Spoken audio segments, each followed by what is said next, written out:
I spent 22 years as a member of Congress. Now I live more than 1,000 miles from the nation's capital. But today, I'm briefly back in Washington. I'm not here for political reasons, however. Instead, I'm here to deliver an important message to every American citizen, no matter what your political party affiliation.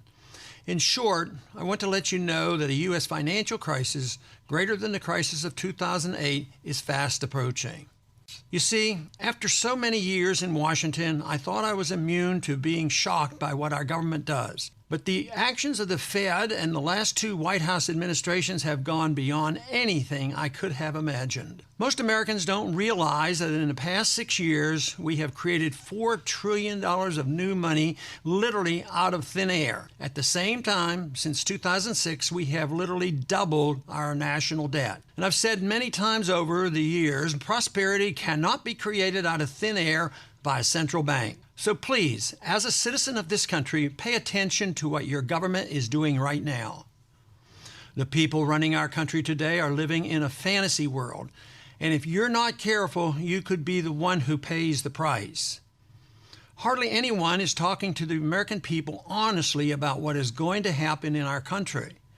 So please, hear me out. The way you live, work, travel, retire, and invest in America, everything is going to change, some of it in ways most people do not expect. And this one will be very different from the financial crisis of 2008, because this time it won't be just a banking and mortgage problem, but a full-blown currency crisis. This will happen because investors around the world are catching on to the fact that the U.S. dollar is not the safe haven it once was. As a result, we are almost certain to have a major stock market crash and a currency collapse too. This will make it nearly impossible for our government to spend more money than they have, to expand the welfare state, to station our military in more than 140 countries. And when our currency collapses, nearly everything else will go with it. Stocks, bonds, commodities, you name it. When you destroy the currency, you can destroy the entire economy. You can destroy the whole nation. We're likely to see all kinds of new laws and rules about what you can do with your money, where you can put it, and where you can move it. They've been doing that since the 1970s. It's going to get worse, much worse. We're likely to have a massive inflation when the trillions and trillions of newly printed dollars begin making their way into the economy. This period is going to be particularly tough on seniors and anyone relying on fixed income or money from the government.